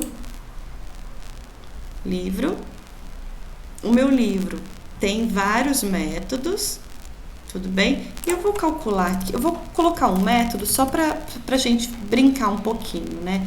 Vou colocar um public e ele é final e vou chamar até de teste, não estou pensando em alguma coisa específica aqui. Opa, tá faltando tipo de retorno. Então, eu tenho um método que chama teste, ele não retorna nada, mas eu defini ele como file. Se eu fizer agora no meu livro digital, por exemplo, né, eu posso tentar fazer uma sobrescrita aqui de qualquer outro método, por exemplo, o meu método set sinopse. Se eu tentar fazer o meu set sinopse, olha só, ele já até marca para mim. É o mesmo método, olha a assinatura, é público, void, set sinopse, recebe uma string sinopse. No livro, é a mesma coisa. Public, void, set sinopse, string sinopse, faz essa modificação. Como esse meu método não foi marcado como nada, eu já tenho uma indicação que esse método está sendo reescrito e ele está até chamando aqui, olha, super da classe pai.set sinopse. Mas eu poderia fazer qualquer outra coisa aqui. Poderia só colocar uma mensagem, olha, é o método set sinopse. Um exemplo. Se eu tentar fazer a mesma coisa com o meu método teste, ele já dá erro. Por quê? Olha, eu vou até verificar aqui o que ele está indicando para mim. Nananã. Ele está primeiro falando, né? Olha, modifica para mim a visibilidade para público. Mas acho que tá público, já está público. Só que se a gente analisar, então, o outro, olha só outro problema que ele está dando. Olha, remova o modificador final do meu método teste que está definido dentro de livro. Por quê? Se eu marquei esse método como final, ou seja, é a implementação final desse método, ninguém mais pode mexer. Qualquer classe que tenha relação de herança não consegue fazer a reimplementação. Tudo bem? Então, não consigo fazer isso. Para qualquer outro método, eu consigo fazer a sobrescrita. Quando, então, que é interessante eu utilizar esse modificador final em métodos? Quando eu quiser garantir que todo mundo vai seguir a mesma regra. Toda especialização vai seguir a mesma especificação do método que foi marcado com esse modificador. Impede a substituição. Faz sentido eu criar um método na superclasse como abstrata e final? O que vocês acham? Lembrando que os métodos abstratos são aqueles que só têm a assinatura, mas não foi implementado. Esse método vai ter que ser implementado nas classes especialistas, nas classes filhas. Faz sentido eu fazer uma combinação de final e abstrato? O que vocês acham? Acho que faz, porque... Peraí. Não faz não. Agora pensando melhor. Por que não, Fábio? Porque quando você coloca uma final, você não quer que ele seja substituído. Uma abstrata, ele define que não terá outros métodos que vão ser não implementados. Sei lá, eu confundi aqui. Mas é exatamente isso mesmo, olha só. O final, com esse marcador final, ele não pode ser substituído, mas o abstrato obrigatoriamente precisa ser implementado. É como se fosse uma substituição. Então, são dois modificadores que não fazem sentido em conjunto. É justamente isso mesmo. O abstrato precisa ser implementado, né? Porque ele não foi implementado ainda. Mas se a gente marca como final, mas um final, uma coisa que nem foi implementada, então não faz sentido. Não são utilizados em conjunto. Tudo bem? Eu posso marcar, por exemplo, um método estático, né, que ele pertence à classe, não ao objeto. E eu poderia marcar ele como final, não tem problema. Porque eu estou dizendo que além dele ser compartilhado por todos os objetos da classe, né, apesar de ele fazer parte, composição da classe e não do objeto, ele ainda não pode ser modificado, não pode ser sobrescrito. Tudo bem? Tem esses outros três aqui também, pessoal, eles podem ser utilizados, mas eles são menos frequentes. Mas a gente pode trabalhar com eles como marcadores, né, como modificadores não referentes a acesso. Primeiro, synchronized, que é o quê? Quando a gente está trabalhando com threads, ou seja, com tarefas diferentes dentro de uma mesma aplicação, eu posso definir métodos que eles só podem ser acessados por uma thread de cada vez. O que isso pode me ajudar? Se eu tenho, por exemplo, vários processos, né, várias threads paralelas estão sendo executadas, só que eu preciso garantir que um método que faz, por exemplo, uma modificação que é muito importante de um dado que vai ser compartilhado e vai ter assim um impacto muito grande. Então, cada um de uma vez. Por quê? Justamente para não dar inconsistência de modificação de valor. Então, uma thread executa esse método. E enquanto não finalizar a execução desse método, não completar aquilo, eu garanto que outra thread vai ter que esperar um pouquinho para ser finalizado e para passar a ser executado de novo, né? Uma segunda vez por uma thread diferente. Tudo bem? Além disso, eu tenho métodos que podem ser chamados também, né, definidos como nativos. Ou seja, se a gente lembrar um pouquinho em relação à linguagem Java, a gente sabe que ela não é dependente de sistema operacional, não é dependente da plataforma onde ela está sendo executada. Por quê? O código é executado em cima de uma máquina virtual. No entanto, a gente pode sim ter métodos que vão depender, então vão ser implementados conforme a plataforma que ele está sendo utilizado, que ele está rodando. E daí por isso a gente pode marcar como métodos nativos. Tudo bem? E ele não tem uma implementação, que daí vai depender, né? Não tem como eu especificar a implementação daquele método. Vai depender do sistema operacional que a gente está executando. Então, são chamadas ao sistema, né? Tudo bem? Dependentes do sistema operacional. E, por fim, nós temos esse StrictFP, que é em relação a ponto flutuante. Vocês estão lembrados da diferença, por exemplo, de float e double? Lembram dessa diferenciação? Qual que é a diferença de float e de double?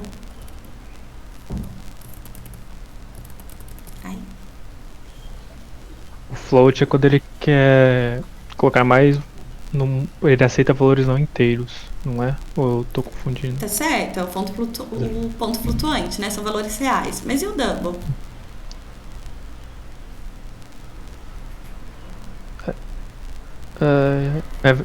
A Beatriz falou agora, o double não aguenta mais casas decimais. É isso mesmo. Tava pensando nisso, só que eu achei que tava errado. Não, é isso mesmo. É justamente certo. isso, ó, porque tanto float quanto double, eles representam valores reais. Mas e daí qual que é a diferença? É porque o double tem uma precisão maior, ou seja, tem mais casas decimais, é exatamente isso, Bia. Só que tem como a gente falar assim, olha, o float vai ter, sei lá, 8 casas decimais e o double vai ter 16, obrigatoriamente?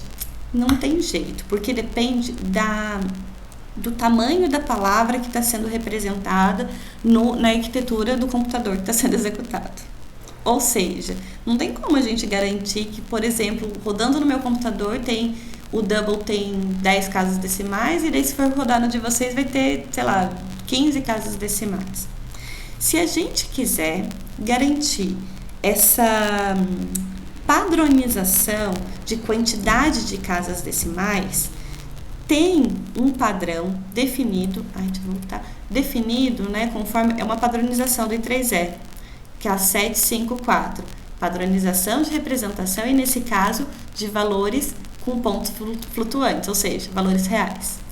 Se a gente quiser, então, forçar que vai ser trabalhado, que os nossos valores reais terão sempre essa mesma quantidade de casas decimais, conforme essa padronização, a gente pode marcar o nosso método com StrictFP, que é de ponto flutuante. Tudo bem? De novo, pessoal, esses 3 são utilizados? São, mas eles são menos frequentes. Tudo bem? Agora, se por exemplo, estou trabalhando com uma aplicação que trabalha com várias threads e tem alguns métodos que são sensíveis, aí a gente vai começar a trabalhar mais com esse synchronized. Preciso garantir que, por exemplo, a exportação de dados da minha aplicação siga uma certa padronização com relação à representação de valores reais. A gente pode também fazer a utilização de métodos com esse modificador. Tudo bem? De uma forma geral, né, o que é o mais comum aí é métodos com esse modificador final, ou abstrato ou estático. Tudo bem? É uma dúvida mesmo. O que seria pontos flutuantes mesmo? Acabei São esquecendo. os valores reais, Fábio.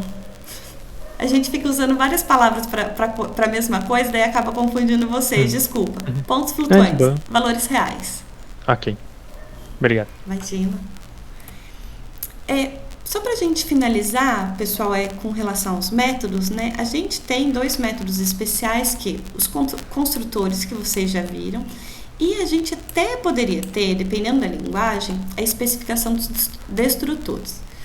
Né? A gente tem até uma diferenciação aqui no próprio nome, dá para identificar qual é a finalidade. Construtor constrói, ou seja, ele vai ser realizado, invocado, executado quando o nosso objeto for criado, e os destrutores quando eles forem destruídos, antes de deixarem de existir. Com relação aos construtores, então, novamente, vão criar os objetos e, se a gente definir como necessário, na construção já podem atribuir valores iniciais. Foi o que a gente estava fazendo. Por exemplo, olha o nosso livro digital. Eu tenho um construtor. Esse meu construtor, posso chamar ele de construtor parametrizado, porque ele tem parâmetros. Quais são os parâmetros? São justamente, né, dado a dado, para colocar todos os valores que o meu livro possui. Então, ele já recebe um código, já recebe um título, já recebe um autor e assim por diante. Tudo bem? Então, podem possuir uma lista de parâmetros. Lembrando também que eu poderia ter um livro digital que recebe só o código. Então, ele já, na construção, na criação, ele recebe o código e o restante dos atributos ficam vazios. Não tem problema. Podem possuir, então, não possui valor de retorno. Pessoal, cuidado, não tem void. E mesmo não declarado, toda classe possui um construtor. Isso é legal. Se eu criar qualquer classe que seja, deixa eu ver um livro, é que todos estão com construtor. Mas se vocês perceberem, qualquer classe, né? A gente já utilizou qualquer outra classe que, mesmo sem ter um construtor definido explicitamente, quando a gente fazia lá new, nome da classe, ele funcionava. E é justamente quando a gente faz esse new de qualquer objeto que o construtor é definido. Deixa eu mostrar para vocês. No item, cadê o meu item? Eu tô no item, né? Ah, é um exemplo, olha só. Se a gente der uma olhadinha no item, vocês estão percebendo que ele não tem construtor nenhum? Ele tem os métodos get, set produto, outro produto, né? Outro set produto, depois get, set quantidade e get, set total. Ele não tem construtor aqui explícito. Só que na main eu fiz aqui um new item. Quem é esse construtor? É o construtor padrão. É o construtor que é responsável apenas por alocar espaço de memória para representar os dados do objeto e não tem inicialização nenhuma. Tudo bem? Então, eu já tenho um construtor que é o construtor implícito. E um detalhe, a nossa classe pode ter quantos construtores forem necessários. Que aí vem numa questão que a gente já vai falar sobre isso. Que, pessoal, estou adiantando, tá? Deixa eu só vejo se eu não esqueci de falar nada com vocês. Como assim que eu posso ter, dentro de uma mesma classe, vários construtores diferentes? Então, a gente já sabe que, como o exemplo do item, quando eu não tenho nenhum construtor explícito, ele já tem o padrão, que é justamente o construtor que não recebe parâmetro nenhum. Mas eu poderia falar, não, eu quero criar um construtor do meu item. Vou criar aqui um construtor com parâmetros, né? Construtor parametrizado. Então, é público, não tem nenhum tipo de retorno e o nome do construtor tem que ser exatamente o mesmo da classe. E eu vou definir aqui que esse meu construtor vai receber um produto, vai receber a quantidade e vai receber também o total. Então, o que eu estou dizendo? Olha, na verdade o total nem faz muito sentido, né? Mas só para a gente demonstrar. Ele está recebendo todos os parâmetros para inicializar um item. Eu vou ter que tirar esse total que está me incomodando. Por que está me incomodando, né? O total é calculado. Então, eu vou falar, olha, eu posso criar um item onde ele já recebe o produto e já recebe a quantidade. Aqui dentro, eu vou fazer a ligação, né? This.produto recebe produto. Nesse caso, preciso obrigatoriamente do this. E posso colocar o this.quantidade, recebe a quantidade. E, por fim, eu posso chamar um this.setTotal. Né? Lembrando que o setTotal, ele já faz o quê? Já faz a multiplicação aqui. Tudo bem? Maravilha. Eu vou salvar, vocês vão perceber que a main vai dar um probleminha. Então, ó, salvei. Eu vou voltar na main aqui. Olha o que aconteceu na construção, na instanciação e inicialização do item. Ele identificou que o construtor padrão, que não tinha nenhum parâmetro, foi sobrescrito. Agora, ele tem obrigatoriamente que ser construído recebendo o produto e recebendo a quantidade. Só que vocês concordam comigo que pode acontecer de eu criar um item e depois fazer a ligação do produto, como pode acontecer também de eu criar aqui, por exemplo, um item 3 e já passo aqui um new produto e uma quantidade 5, por exemplo. O produto está dando erro porque tem construtor, né? Mas tem vários... Ixi, acho que alguém entrou. Pronto. Tá dando erro aqui, pessoal, com relação ao produto, que daí tem que colocar vários dados. Mas agora, olha, se vocês perceberem, o construtor do item aceitou, porque a gente está passando o produto e a gente está passando a quantidade. Só que pode acontecer desse jeito e pode acontecer desse jeito. O que a gente pode fazer, então, para garantir que, durante a nossa programação, a gente tenha uma maior flexibilidade? Eu posso vir aqui no meu item e definir outro construtor. Eu posso definir aqui um construtor padrão, ou ainda construtor não parametrizado. É público, não tem retorno, o nome da classe e não recebe nada. Vou salvar agora, vocês vão ver que vai parar de dar erro nessas linhas. Olha só, meu item e meu item. Qual é a vantagem disso? Um primeiro detalhe, né? Quando nós temos, dentro de uma mesma classe, um método que tem o mesmo nome, seja, nesse caso, obrigatoriamente tinha que ter o mesmo nome porque é o construtor, mas pode acontecer com outros métodos. A gente acabou de fazer uma sobrecarga de método, nesse caso, uma sobrecarga do construtor, que é quando eu tenho métodos que têm o mesmo nome identificador, mas possuem modificações com relação à quantidade de parâmetros ou ainda aos tipos de parâmetro. Vou fazer uma outra sobrecarga aqui para mostrar para vocês, que é uma sobrecarga válida. Pronto. Eu vou fazer uma sobrecarga do construtor de item, só que agora, ao invés de receber produto e quantidade, eu vou receber quantidade e o produto. Pronto. Nossa, Joyce, mas e aí, né? O que tem de vantagem nisso? É legal porque quem for o utilizador da sua classe, se ele quiser, ele tem mais flexibilidade, né? Ele sabe que ele precisa passar um produto em uma quantidade, mas a ordem, nesse caso, não importa. Até porque são tipos diferentes. Se eu tivesse, por exemplo, nesse caso não vai dar muito certo, porque a gente tem tipos diferentes de atributos, né? Mas a gente pode fazer também uma sobrecarga utilizando quantidades diferentes de parâmetros. Por exemplo, outro construtor. E eu faço this.quantidade, recebe quantidade. E a mesma coisa, public item, vou passar produto aqui e vou ligar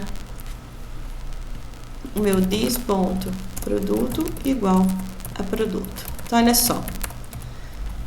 A gente tem 5 construtores diferentes. Um que tem 2 parâmetros, não, um que não tem parâmetro nenhum, um que tem 2 parâmetros, outro que tem 2 parâmetros e depois mais 2 que tem um parâmetro só. Aí vem a dúvida, né? Nossa, eu tenho vários construtores. Como que a execução vai conseguir identificar qual é o construtor que tem que ser chamado? Por exemplo, aqui, né? Se eu tenho com o meu new um item, né? O nome da classe sem parâmetro nenhum, ele já consegue fazer um mapeamento. Olha, primeiro, na minha classe item, tem algum construtor que não tem parâmetro nenhum? Tem. Então, ele vai executar isso daqui. Ele só constrói. Se eu fizer agora, por exemplo, esse daqui, eu estou fazendo o new utilizando um construtor que tem 2 parâmetros. Só que olha a ordem. Primeiro é um produto, depois é um inteiro. Então, ele vai verificar. Tem na lista de construtores algum construtor que recebe um objeto do tipo produto e depois o inteiro? Tem, então ele executa esse. Se eu fizer, por exemplo, aqui na main, o contrário, inteiro e depois um produto. Tem também. Tem um construtor que recebe o inteiro e depois recebe um produto. Só que olha agora, e se eu tentar, por exemplo, fazer um new item 5.3? Ele tá dando erro. Deixa eu ver. Na verdade ele já tá mudando para mim, né, em relação a inteiro. Mas aqui era para ele ter dado algum probleminha do que ele precisa identificar que não tem nenhum construtor que receba um valor real, que é o 5.3, né? 5.3 e depois, deixa eu ver se... ele tinha que estar dando problema aqui pra mim. E depois um produto. Tudo bem? Mais ainda, se eu tentar colocar só não sei, 10.0, ele já identificou, olha, eu tenho um construtor que recebe, na verdade dois, né? Construtores que recebem um parâmetro só. Só que esse parâmetro tem que ser ou um inteiro ou um tipo produto. E aqui eu tô passando um real. Tudo bem? Então, como que ele identifica dentro do conjunto de métodos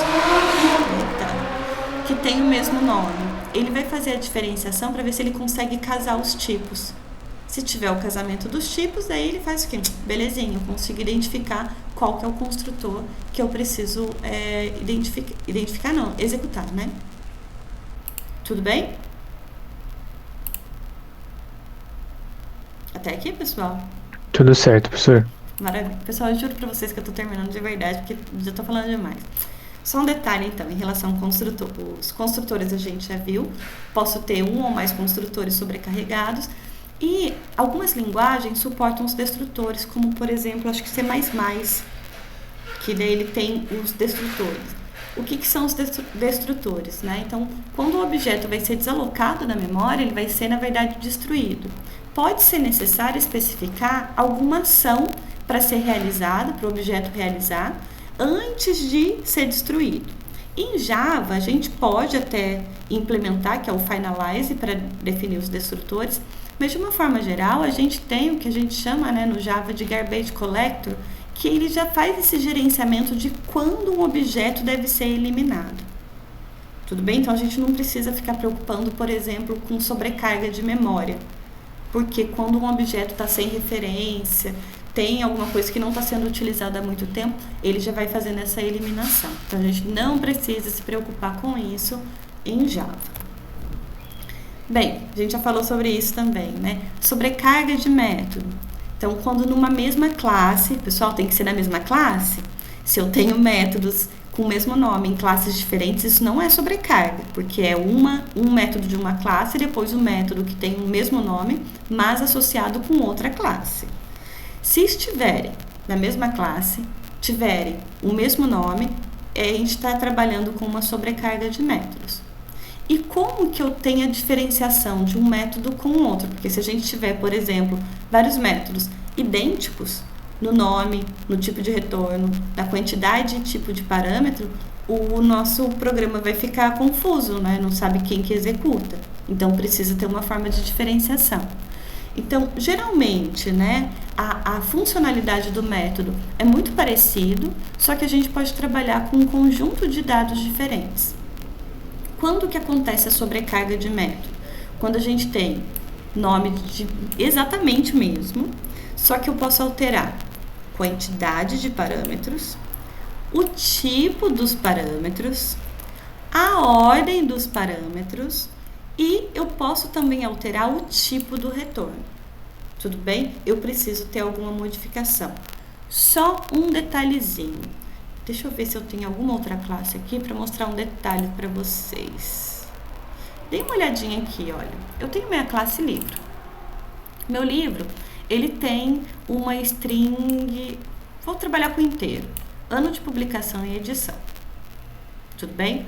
Eu tenho aqui, deixa eu tirar de comentário, um construtor padrão. Depois eu tenho um construtor com todos os parâmetros. Tudo bem? Deixa eu ver o que ele tá dando de livro. Ai, tá faltando aqui chamar o construtor. Deixa eu fazer uma coisa antes aqui, que senão eu vou ter que ficar modificando muita coisa. Cadê o meu produto? Que o produto é a superclasse master, né? Na minha superclasse, né, produto, eu tenho por enquanto apenas um construtor parametrizado com todos os parâmetros. Eu poderia criar aqui, fazer uma sobrecarga, né? E eu tenho agora um construtor padrão que cria o objeto vazio. E eu criei um outro aqui também, que é o meu construtor que tem quase todos os parâmetros, menos o código. Tudo bem? Deixa eu mostrar para vocês um detalhe em relação a preço de compra e preço de venda. Vamos supor que eu decido que é interessante, com o que eu estou trabalhando, criar um construtor aqui que ele recebe um double preço de compra e um outro double preço de venda. E daí eu vou fazer aqui que o meu preço de compra recebe o preço de compra e preço venda recebe o preço venda. É uma sobrecarga válida, né? Aqui não tem nenhum parâmetro, aqui eu tenho 2 do tipo double, aqui eu tenho 5 de tipos diferentes e aqui eu tenho 6 tipos diferentes. Se eu tentar fazer o seguinte, mais uma sobrecarga. Eu quero sobrecarregar aqui mais uma vez o meu construtor de produto, só que agora eu vou fazer o seguinte. Eu vou passar primeiro o preço de venda e depois o preço de compra. Percebam que ele está dando erro. Por quê? Se eu mudar apenas o nome do o nome do parâmetro que eu estou passando, isso não é identificado como uma sobrecarga válida. Por quê? Aqui eu tenho, olha, os 2 construtores têm 2 parâmetros e os 2 parâmetros são do mesmo tipo.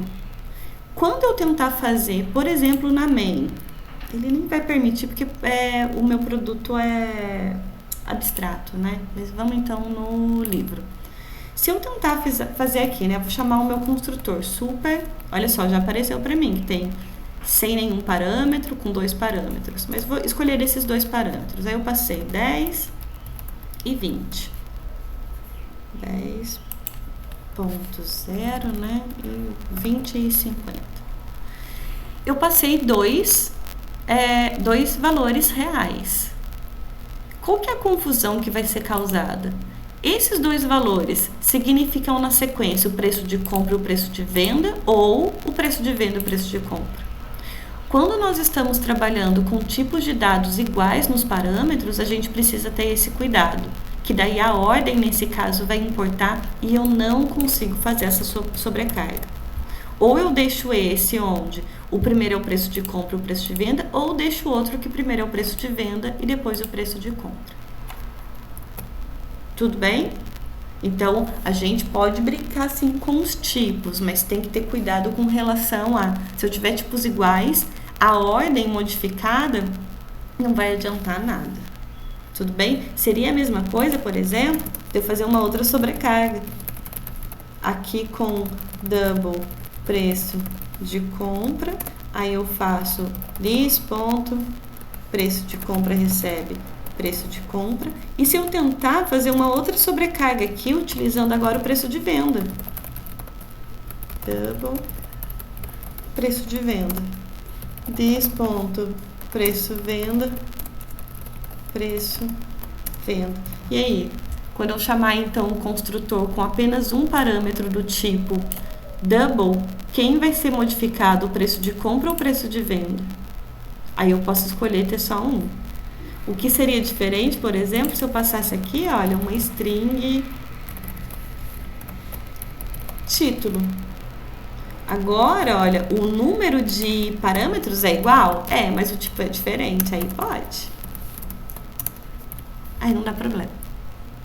Tudo bem, pessoal? Tá claro?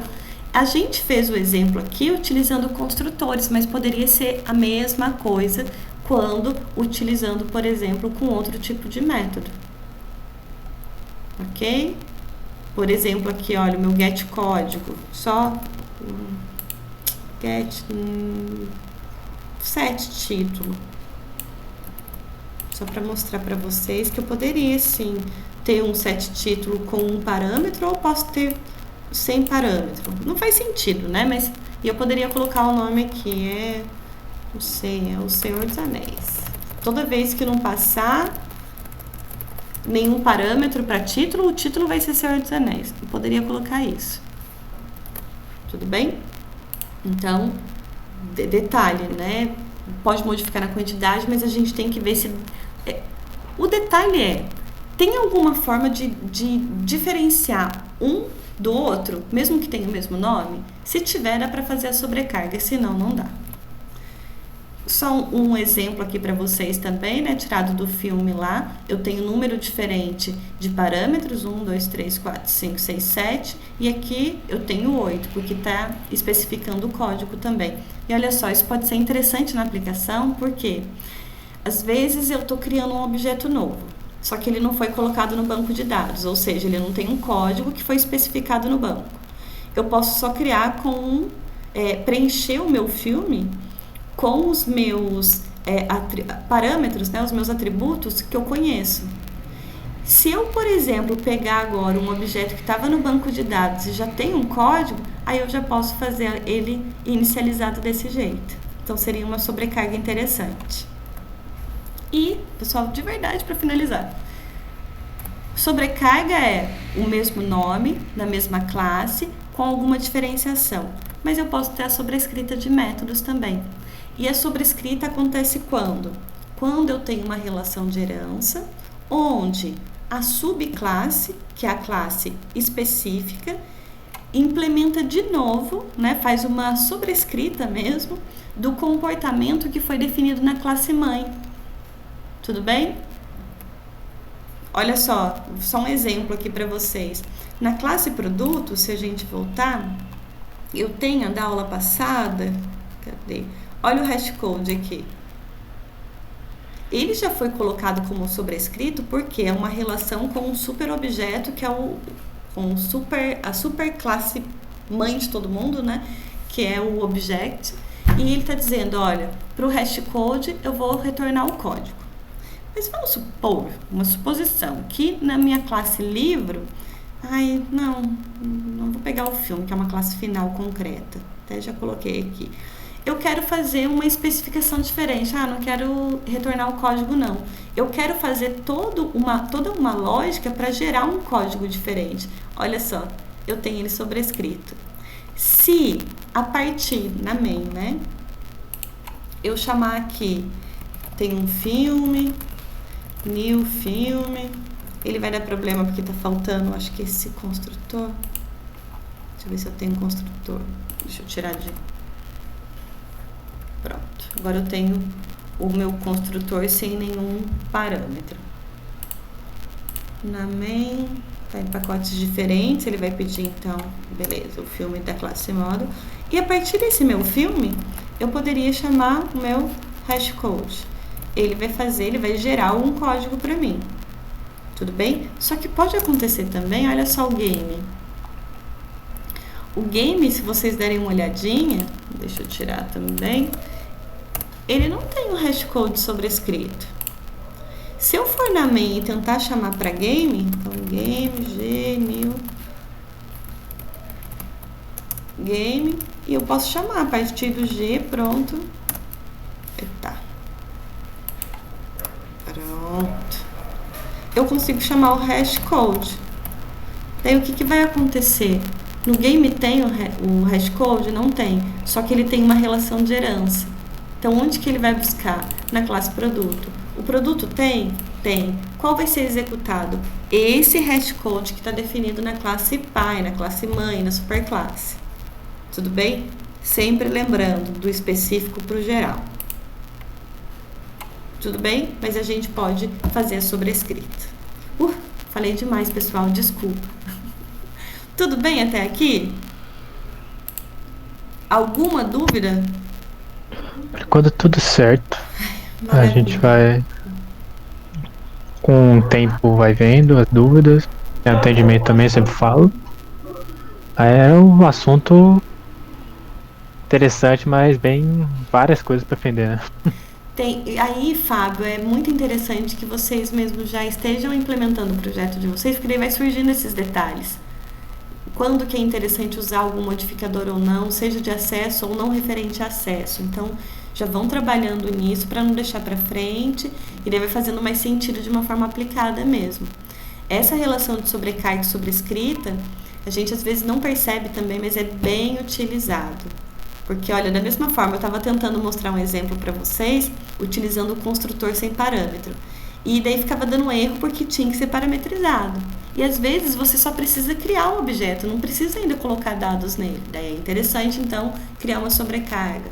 Ou então tem um método da classe Py que está especificada de um jeito que eu não queria muito bem daquele jeito na classe específica. Eu posso sobrescrever.